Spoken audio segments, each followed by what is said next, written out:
Bismillahirrahmanirrahim. Assalamualaikum warahmatullahi wabarakatuh. Salam sehat semua untuk rekan-rekan pembelajar ilmu kegrafikan. Pada kesempatan kali ini saya akan menjelaskan tentang imposisi overview. Di sini kita akan membahas beberapa teknik imposisi secara global dulu ya, belum ke dalam praktikum. Nanti praktikum kita akan adakan di kelas praktek. Sedangkan di sini kita akan bahas secara overall-nya aja dulu.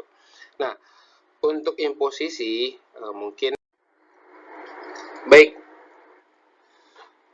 Imposisi yang akan kita bahas ada beberapa metode, yaitu diantaranya ada step and repeat, kemudian ada step and continue, cut and stick, saddle stitch, perfect bound. Nah, itu adalah beberapa teknik atau metode imposisi yang akan kita bahas di sini.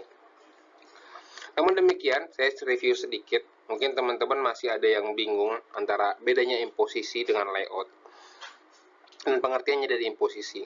Jadi imposisi itu adalah suatu metode tata letak halaman ya. Keyword di sini adalah tata letak halaman untuk tujuan-tujuan tertentu. Nah, tujuan tertentu itu ada dua tujuan. Ya, diantaranya pekerjaan flat work atau pekerjaan binding work. Jadi ada pekerjaan flat, pekerjaan binding work, pekerjaan yang dijilid, binding, atau pekerjaan yang rata, pekerjaan lembaran ya, flat. Oke, sedangkan kalau layout sendiri adalah teknik tata letak dari 3 elemen desain yang sudah teman-teman pernah kita bahas, yaitu gambar, ilustrasi, dan teks. 3 elemen tersebut dipadukan dalam sebuah halaman, itu adalah pengertian daripada layout. Sedangkan imposisi adalah penetakan susunan letak halaman ya, banyak halaman untuk kebutuhan teknik jilid atau pasca cetak, yaitu flat work atau binding work.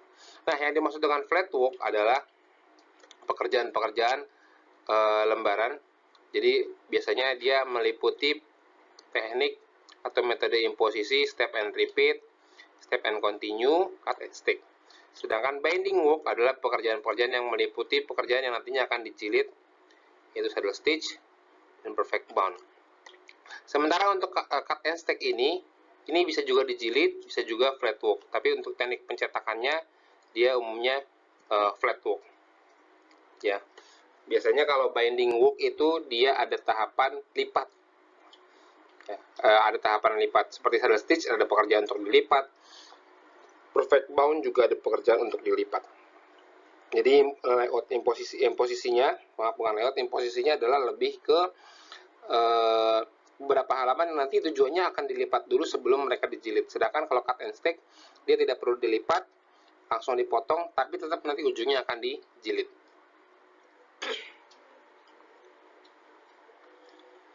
Oke. Tujuan imposisi ya, basic imposisi untuk digital printing tadi berkaitan dengan teknik metode-metode yang sudah disampaikan sebelumnya, 5 metode tadi. Kita masuk ke dalam pembahasan di awal ini. Ya, pertama adalah step and repeat. Step and repeat ini tujuan utamanya adalah untuk pekerjaan multiple copies atau pencetakan yang khususnya digital printing ya, yang dicetak beberapa lembar dengan dokumen yang sama, objek yang sama. Ketika kita pilih step and repeat, tentunya dia akan merepeat atau mengulang beberapa image yang sama dalam selembar ukuran besar. Nah, ketika cetakan ini selesai, maka teman-teman cukup memotong saja sesuai dengan crop mark yang sudah ditambahkan. Nah, pembuatan crop mark di sini juga dilakukan oleh beberapa software imposisi.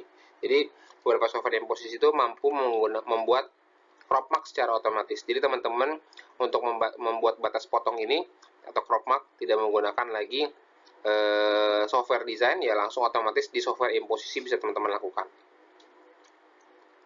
Ya, nanti kita akan bahas di pertemuan berikutnya beberapa software imposisi yang akan kita gunakan.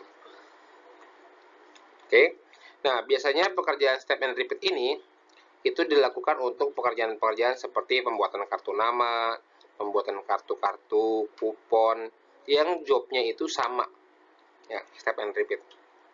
Kalau sebelumnya teman-teman sudah belajar VDP atau variable data print, kita praktikum tentang kartu nama, nge-repeat kupon ya, atau nge-repeat kartu nama dengan angka yang berbeda-beda. Nah, aplikasi selanjutnya adalah kita membuat crop mark ini. Ya, ini adalah pekerjaan yang teman-teman lakukan itu adalah step and repeat, cuman datanya variabel. Oke. Dan proses pemotongannya bisa menggunakan mesin potong atau menggunakan mesin potong khusus atau mesin potong yang biasa digunakan oleh mesin cetak offset, ya mesin trimmer yang besar, atau ya, ada mesin potong khusus untuk kartu nama. Dia sudah mengikuti pola slicingnya, jadi sudah ada pisau-pisaunya. Ya, nanti pisaunya akan memotong sesuai sama garis yang sudah ditetapkan. Oke, untuk metode yang kedua adalah step and continue. Oke, step and continue ini adalah pekerjaan flat work juga, di mana teman-teman bisa memungkinkan teman-teman untuk mencetak satu lembar dengan dokumen yang berbeda, ya, mengulang posisi atau posisi satu lembar dengan dokumen yang berbeda. Jadi mirip seperti step and repeat, tapi kalau repeat dokumennya sama, kalau ini dikombinasikan. Jadi ada halaman di sheet pertama ada halaman pertama, kedua, ketiga, keempat. Di sheet kedua ada halaman kelima, keenam, ketujuh, kedelapan. Ya, ketika proses cetak selesai, maka teman-teman juga harus memotongnya dan mengcollate-nya secara manually atau menumpuknya, menggabungkannya secara manual. Jadi manual ini maksudnya satu teman-teman tumpuk, kedua tumpuk lagi, ketiga, keempat, kelima, keenam, ketujuh, kedelapan. Oke, cara ini mungkin sangat mudah, tapi tidak mudah ketika post press-nya. Ya, printingnya mudah, tapi tidak mudah setelah post press-nya. Biasanya teman-teman kalau ngeprint pakai PowerPoint, ya dia akan melakukan step and continue seperti ini. Kayak print dokumennya PowerPoint. Nah, ini print sederhana. Kemudian ini bisa dilakukan juga di digital printing karena datanya beda-beda.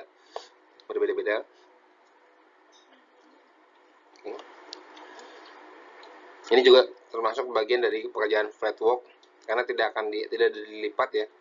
Kalaupun memang mau dijilid, tentunya silakan aja dijilid, cuman tetap pekerjaannya manual.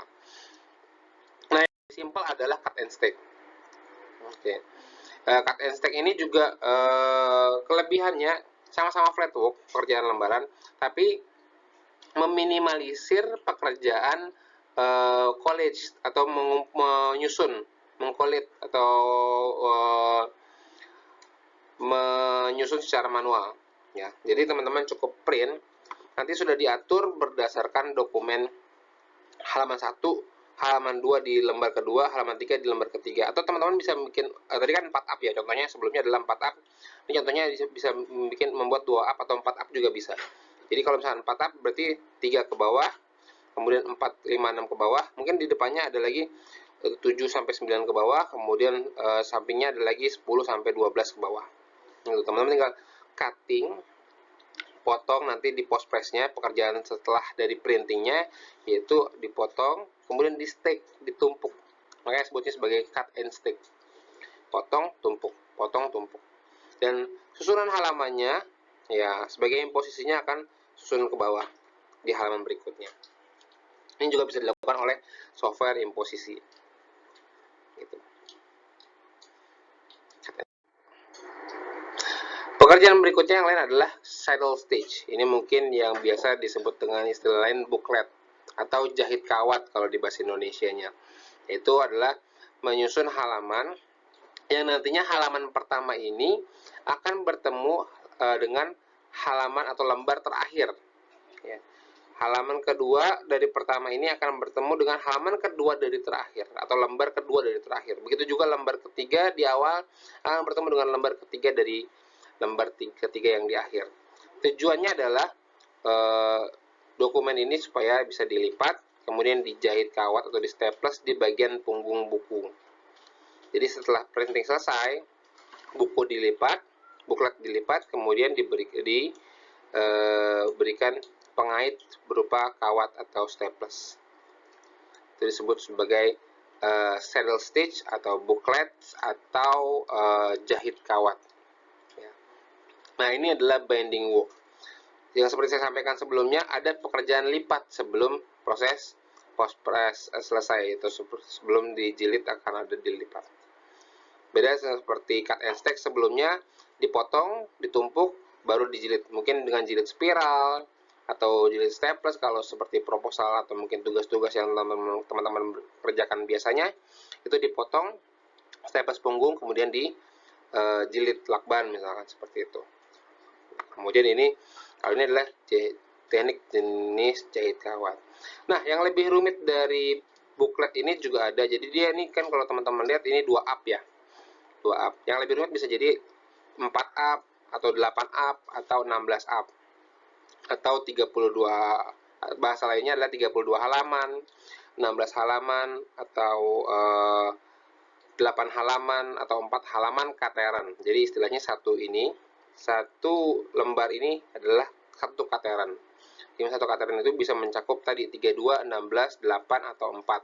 Atau paling sedikit adalah 2 lembar atau 4 halaman. Oke. Ini teknik jahit kawat. Dan kemudian yang terakhir adalah sebelumnya model 8 up booklet seperti ini. Ini contohnya 8 up ya. Ini 4 up, cuma dilipat satu. Nah, tapi sedangkan kalau untuk 8 up, dia dilipat satu kali lagi. Jadi lipat pertama secara half horizontal, kemudian dilipat lagi sekali lagi kedua untuk mendapatkan 8 halamannya. Begitu juga 16 halaman dilipat lagi sekali lagi ke bawah. Gitu ya. Jadi otomatis menjadi 8 up booklet atau tadi 16 up ya. Oke, ini contoh untuk model pelipatannya. Atau kalau nanti teman-teman belajar software imposisi, ada istilahnya folding pattern atau pola lipat. Cuman yang umum pola lipatnya seperti ini, folding pattern. Nah, setelah nanti dibuka, terlihatlah halamannya, halaman 1, ini halaman depan, balikannya di belakangnya. Jadi teman-teman bayangkan ini dibalik ya, dibalik seperti ini. Nah, ini halaman 2. Halaman 3-nya ada di seberangnya, balikannya di halaman 4. Itu juga halaman 5 di samping sini.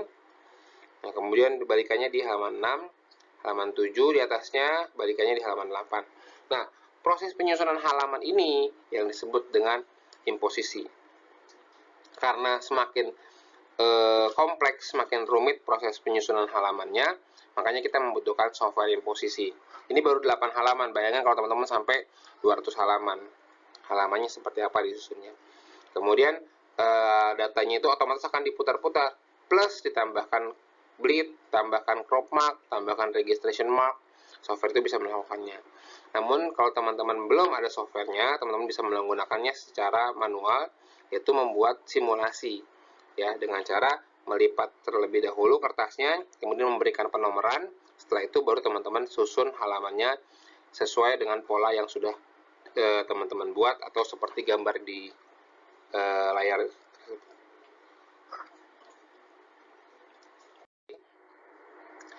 Nah, kemudian yang terakhir adalah perfect bounding.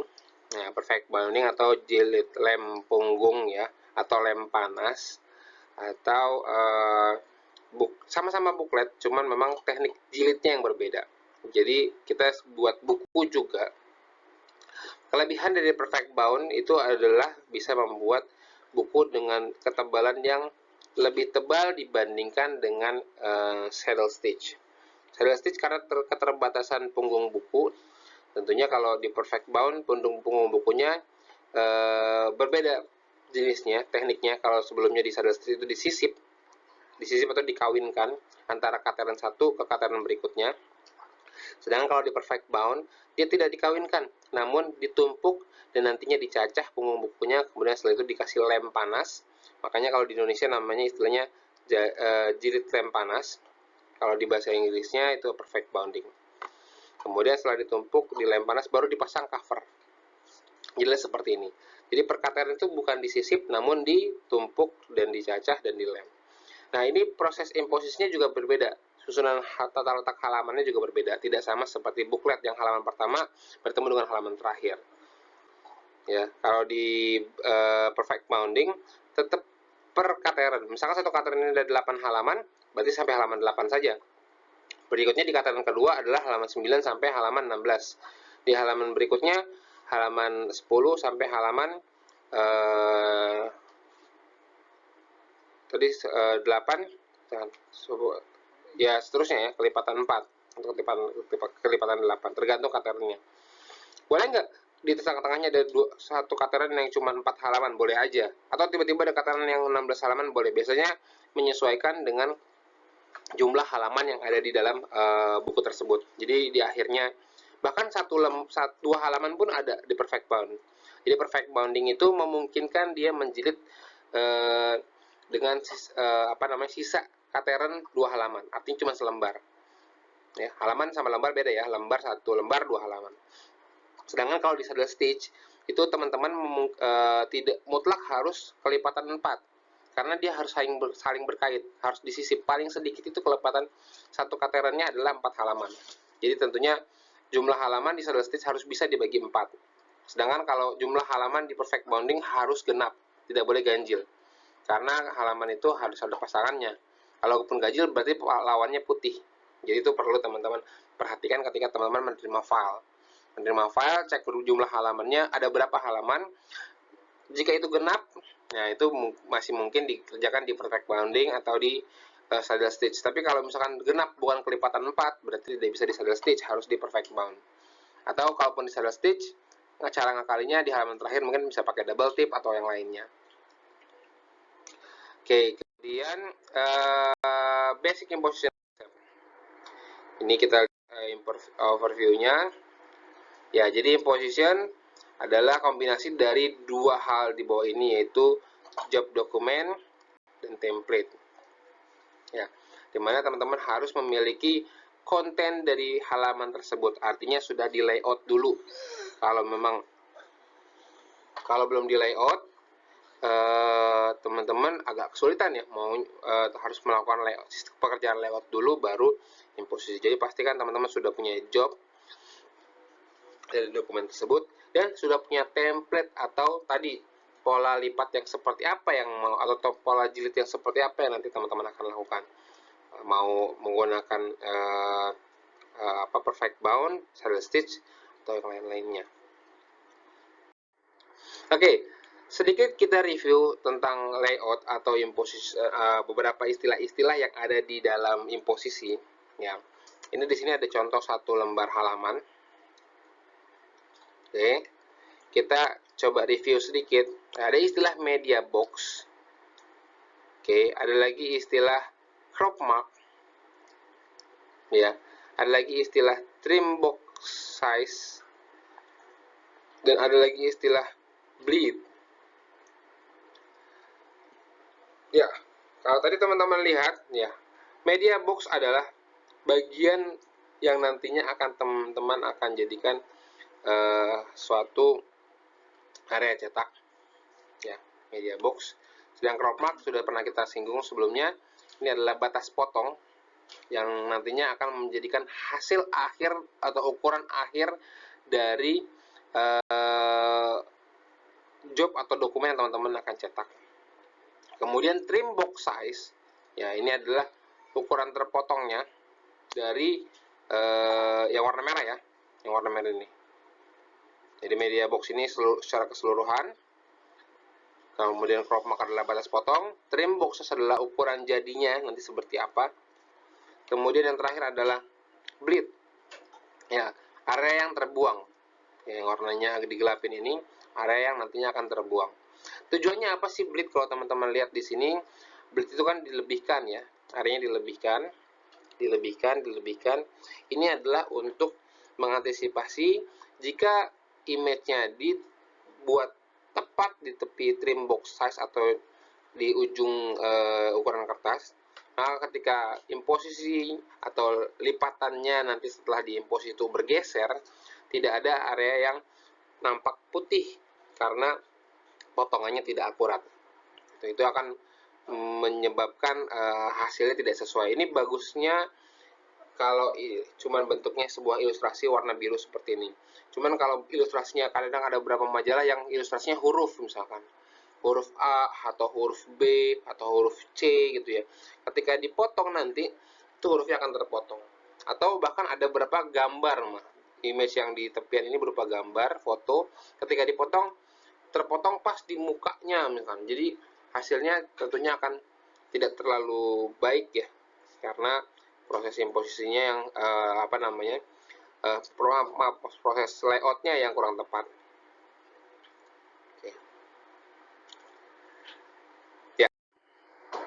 Kemudian istilah lain yang ada di dalam imposisi di sini ada folding mark, folding mark atau tanda lipat. Ya, selain crop mark ya, crop mark mungkin teman-teman sudah tahu tadi batas potong. Ya tentunya yang warna abu-abu ini adalah bleednya, ini crop marknya, ini trim size-nya yang warna hitam tegas. Nah ini folding mark, batas lipat. Kemudian ada lagi istilah gutter. Gutter itu adalah jarak antar halaman ya. Ya, ini biasanya bisa menjadi bagian dari saddle stitch atau perfect bound. Karena ini nanti dilipat. Nah, jadi ini satu kateran. Nah, antara satu layout, satu imposisi kateran ini ke imposisi berikutnya itu disebut sebagai gutter. Jarak ini gutter. Jadi jarak antar objek, antar halaman. Oke. Sedangkan spine ini adalah punggung buku. Nah ini, jarak antara crop mark 1 ke crop mark berikutnya, ini adalah punggung buku yang nantinya akan hanya ada di metode perfect binding. Jadi kalau teman-teman lihat di image sebelumnya ya, ada buku, kemudian ditumpuk-tumpuk ada punggung buku. Jadi kalau bagian dari buku itu ada mukanya, ada kepala, ada ekornya, ada punggungnya yang bagian belakang yang biasanya dicetak itu ada dijilid, ada cetakannya. Mungkin judul bukunya, terus penulisnya siapa, sama logo penerbit biasanya. Itu adalah punggung buku yang disiapkan di perfect binding. Nah, punggung buku di perfect binding ini berbagai macam ukuran. Biasanya juga beberapa percetakan sebelum mereka atau penerbitan sebelum mereka menerbitkan cover, mereka akan mengukur dulu berapa punggung buku yang nantinya akan didapatkan dari jumlah halaman yang dicetak. Nantinya dari situ baru akan terdapat ukuran punggung buku dan baru mereka membuat desain cover dari majalah atau buku tersebut. Oke, ini adalah aplikasi dari gutter. Nah, kalau di step and repeat, gutter itu per job. Jadi per kartu nama, jarak antara kartu nama ini namanya gutter. Ya tadi kan saya sampaikan sebelumnya bahwasanya gutter itu diaplikasikan per halaman. Jadi antara satu halaman ke halaman lainnya. Kalau dia tidak binding works, maka misalkan dia flat work, maka antara kartu nama ke kartu nama berikutnya ada gutter. Karena ini satu job ya. Satu buah layout ke satu buah layout berikutnya. Tapi kalau tadi kan 2 halaman. Kalau itu 2 halaman terhitung satu layout karena dia satu kateran. Gitu. Karena dia binding. Yang namanya binding nggak mungkin dia sendiri kecuali flat work. Flat work dia memungkinkan dia sendiri. Oke, ini yang warna merah ini adalah gutternya. Oke. Jadi beda antara gutter. Nah, sama margin pun nanti berbeda ya. Margin itu dari lebih individual di dalam layoutnya masing-masing. Oke, nah ini dia. Untuk di sini kita bisa temukan contoh imposisi, di mana dokumen ini include terhadap crop mark dan bleed. Jadi kalau memang media box-nya adalah 110 kali 70 dengan blit tertentu, maka trim box-nya adalah 90 kali 50. Contoh lain, misalkan 101 kali 61 media box dengan blit 3 mm, maka trim box-nya adalah 95 kali 55. Di mana didapatkannya? Blit itu 3 mm adalah kanan kiri ya, teman-teman. Jadi kalau kanan kiri artinya totalnya ada kanan 3, kanan kiri 3, kanan 3, kiri 3, atas bawah 3, bawah atas 3, bawah 3.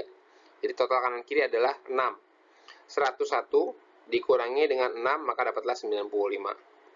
61 dikurangi 6 dapatlah 55. Oke.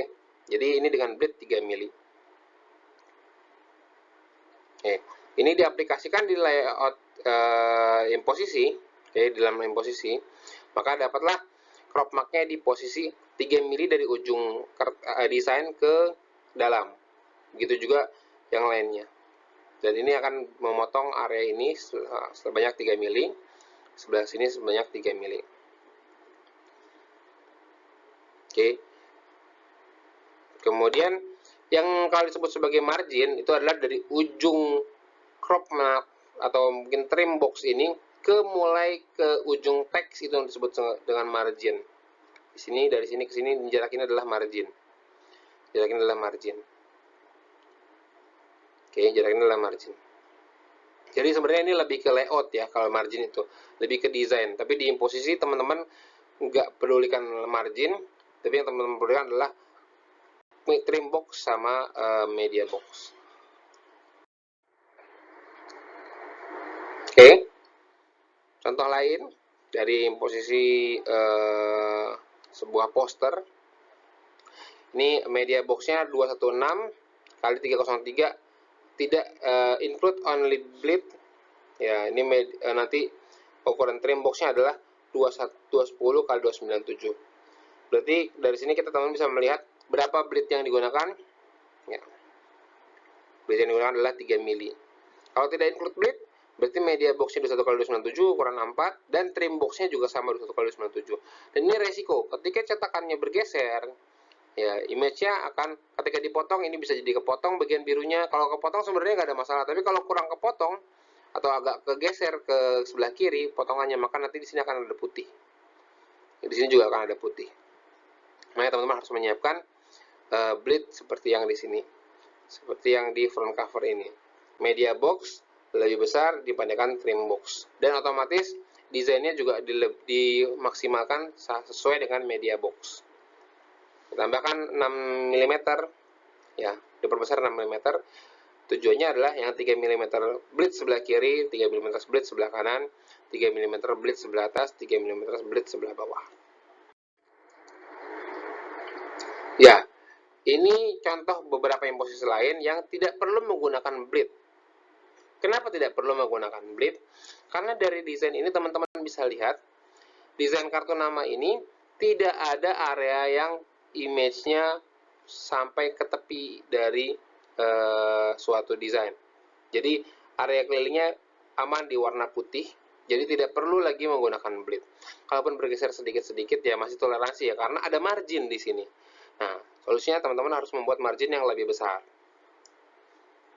Karena untuk memungkinkan seandainya proses cetaknya bergeser 1 mili, 2 mili, jadi aman dari image yang terpotong. Jadi media boxnya 90 kali 50, sedangkan trim boxnya juga sama 90 kali 50.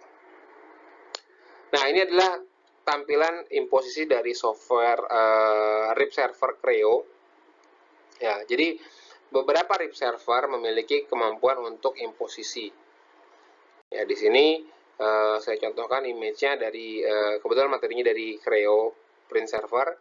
Ya, jadi di sini ada tampilan bagaimana cara mereka imposisi. Ada thumbnailnya, teman-teman bisa tambahkan crop mark.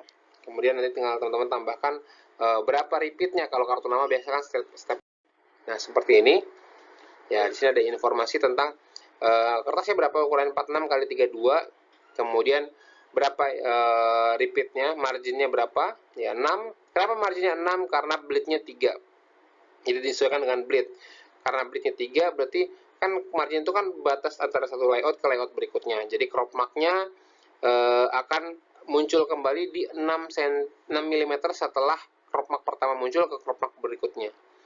Jadi jaraknya 3 mili. Oke, nanti kita akan lebih jelas lagi ketika kita praktikum. Di sini dijelaskan secara umum dulu. Ya, kemudian di sini ada pilihan gutter, kemudian trim size, teman bisa masuk tambahkan di sini.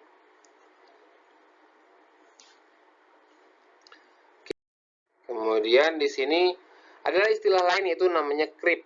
Nah, creep ini bisa ditambahkan ketika teman-teman menggunakan teknologi saddle stitch, teknik jilid saddle stitch. Jadi creep hanya ada di saddle stitch, yaitu adalah suatu metode di mana mirip dengan spine, tapi kalau spine itu lebih ke arah punggung buku. Kalau di creep adalah melebihkan area terdalam dari suatu imposisi agar dia melebihkan area terluar dari suatu imposisi agar tidak memotong area yang terdalam. Ya. Jadi agak diperjauh sedikit karena efek dari penumpukan kertas yang ada di dalam jahit kawat tersebut. Di dalam booklet ya, di dalam saddle stitch ini ada tumpukan kertas. Makanya di sini saddle stitch terbatas dari jumlah halaman atau jumlah lembar yang bisa dijahit kawat. Karena kalau terlalu banyak, terlalu tebal, itu menyulitkan ketika proses jahit kawatnya. Ya, ini adalah contoh dari pemberian creep, ya, pengaktifkan creep. Jadi bagian yang semakin di depan itu semakin jaraknya antara satu layout ke layout berikutnya lebih sedikit, lebih kecil dibandingkan bagian yang terluar dari buku. Ya, tujuannya adalah ketika nanti dipotong tidak memakan area bagian terdalam atau kateran terdalam. Kateran terdalam lebih kecil jarak layoutnya, sedangkan kateran terluar lebih jauh supaya nanti ketika ditumpuk bukunya ada bagian yang tidak terpotong. Ini adalah teknik dari creep. Dan ini hanya ada di saddle stitch. Beda dengan perfect bound, spine itu hanya ada di perfect bound. Sedangkan untuk creep hanya ada di saddle stitch. Oke, baik teman-teman, itu yang bisa saya sampaikan untuk perkenalan saat ini tentang imposisi. Semoga bermanfaat dan bisa menjadi bahan referensi buat teman-teman. Setelah ini nanti kalau memang kita akan coba praktikum dengan beberapa software imposisi yang nanti saya akan share di pertemuan berikutnya. Terima kasih. Assalamualaikum warahmatullahi wabarakatuh.